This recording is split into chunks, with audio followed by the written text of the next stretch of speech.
Gregory Taylor. On behalf of the people.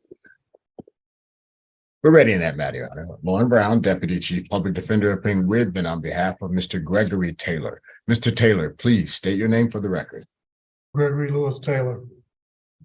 Thank you, Your Honor.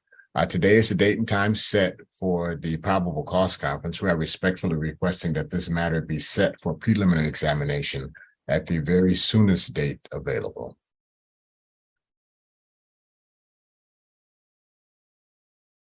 I don't know if the parties are in receipt of, but the court has received, I guess, what's been entitled an affidavit of non-prosecution. Yes, Your Honor, we were sent a copy of that. Okay. The people be ready to go on the 13th, or you want the 20th? Excuse me. One moment, Mr. Taylor. Would we be able to have the 20th, Your Honor? Excuse me. One moment, Mr. Taylor. One moment. The judge will give you a chance. Your Honor, Preliminary examination Your in person will be set June 20th, 2023, 9 a.m. That will be before Judge Fresh Hour. Your Honor, may I respond, please? Yes, go ahead. We believe that the 13th would be the most appropriate date. From the affidavit, it appears to us that it is clear that the complaining witness does not want to be a participant in this. If in fact it turns out that there's not going to be a complaining witness, then there's no reason for them to go to the 20th as opposed to the 13th. Normally they would ask for. I don't know if they know that. I mean, this is yes. As this court is very aware, we don't actually always need the victim to go forward with this case. So I would like some time to look into this, to have my victim advocate be able to speak to the victim if possible, and to be able to see if we can proceed without her. So I would ask for the 20th. Yeah, and I actually hadn't finished making my argument. If I may please be allowed to do that. Yeah, go for it. Thank you. It's my understanding that they have heard from the complaining witness in this matter. The complaining witness has made it clear that they do not wish to continue. Further, there are other factors that are involved in it. Mr. Gregory Taylor suffers from a serious back injury to his lumbar vertebrae, which is causing neurological damage. He's attempted to put in kites so that can be seen. The medical facilities have been giving him Tylenol. He was finally able to get a kite put in, and they had to up it to, I think, neoproxen. Is that what it was, Mr. Taylor? Nortriptyline. Oh, I'm sorry, nortriptyline. It's another one. Naproxen was what they did before. Now they changed it to nortriptyline, and they're supposed to add another pain medicine today, moxilin or something like that. But I haven't gotten it yet. So he is suffering from serious medical issues while he's in the Washington County Jail. There's every reason to believe that the prosecution will not be able to go forward, even if they say that they think they'll be able to proceed without the complaining witness. We'd rather find that out sooner than later, rather than have Mr. Taylor sit in jail with his medical issues for an extra week. This is something that they can expedite, given all of the circumstances, given they have this affidavit of non-prosecution, given they have this sort of warning. I believe that in the interest of justice and the essence of preserving judicial resources, and certainly in the interest of not keeping an individual incarcerated for longer than might be necessary, that having them setting this matter for the first available date would be appropriate. This is not an argument I would typically or normally make, but given all of these circumstances, I think it would be very well. And we don't usually get these, and I might agree with you, except that this doesn't say that the complaining witness, or to the extent that she is, will not testify. All it says is she doesn't want to, but she does understand that she may be compelled to.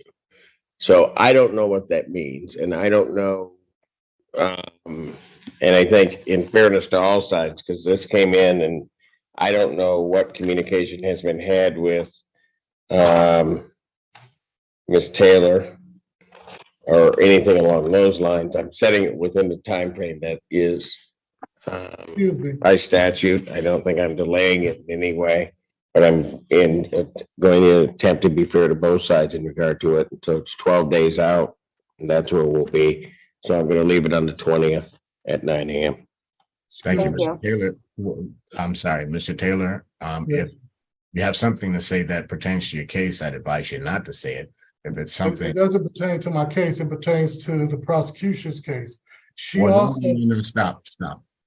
The prosecution's case involves. okay, well, it pertains to the witness.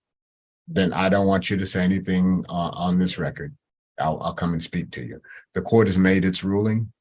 Okay, but sir, you didn't inform them that she also has a letter that she went through the advocate in place with the court clerk as well as the prosecution that she will not be participating, that she has absolved herself of any responsibility where this is concerned. She's not going to testify. Okay, Mr. Brown, first of all, and I'm just going to just lay this out, and maybe Mr. Taylor, you should listen to your attorney, Okay, because your attorney is telling you not to say anything to the court.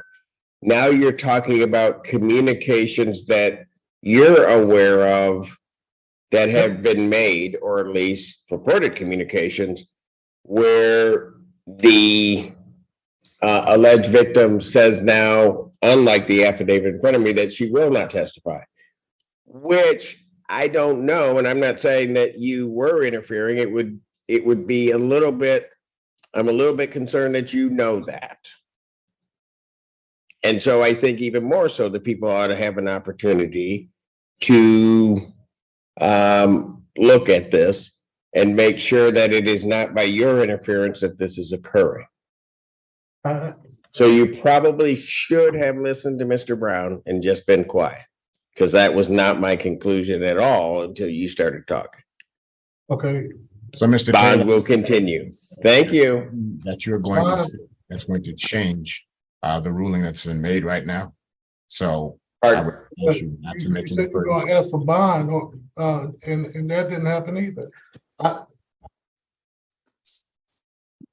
Can I terminate Mr. Brown and request the ability to hire outside counsel from the public defender's office? Mr. Taylor, you are always free. Yeah. If that's what you want to do, then I'm just going to adjourn. I'm not going to set it for preliminary examination. So then what I'll do is I'll just give you another probable cause date. How much time will it take you to get an attorney? I can't do it from in here. I'm asking to be released so that, or put on bond. Oh, well, that won't be happening. So how soon will you get an attorney? Just leave Mr. Brown as my attorney then, because then I have to Okay. contact my family in order to see if they can find somebody for me. Okay, then we'll leave Mr. Brown. Do you want me to leave it set for preliminary examination? Because that's what Mr. Brown asked. Yes, go. You do? Yes, please. Okay, what? Yes, sir, please. Thank you. All right, I'll leave a preliminary examination in place. Mr. Brown, you're still on the case. Thank you. I do appreciate that. You're Thank you, Mr. welcome. Brown. All right. It's been a pleasure. Thank you, folks. Please subscribe to help the channel. What just unfolded in that courtroom was a masterclass in why defendants should always, and we mean always, listen to their attorneys.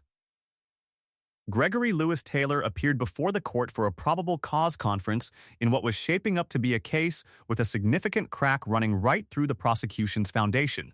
An affidavit of non-prosecution had already been submitted, a document indicating the complaining witness had no desire to move forward. Defense attorney Lauren Brown, Deputy Chief Public Defender, made a compelling argument. With a reluctant witness, a defendant suffering from a serious lumbar injury receiving inadequate medical care in county jail, and the likelihood that the prosecution couldn't proceed, why wait? Set it for the earliest date. Get this resolved. The judge, however, wasn't ready to move that fast. The affidavit said the witness didn't want to testify, not that she wouldn't. And that distinction mattered. The hearing was set for the 20th, giving the prosecution time to assess whether they could move forward without her. Then came the moment that changed everything. Against his attorney's explicit advice, Taylor began speaking, revealing knowledge of additional communications from the alleged victim. The judge noticed immediately. What had been a straightforward scheduling dispute now carried the shadow of possible witness interference. Taylor's own words shifted the court's perception in real time. To make matters worse, Taylor then attempted to fire his public defender on the spot, only to reverse course moments later when he realized that wouldn't lead to his release. The lesson here is timeless. The courtroom is not the place to freelance. Trust your counsel, control your impulses, and let the law work. If you found this case as eye-opening as we did, hit that like button, drop your thoughts in the comments, and subscribe for more real courtroom breakdowns. Because justice never gets old.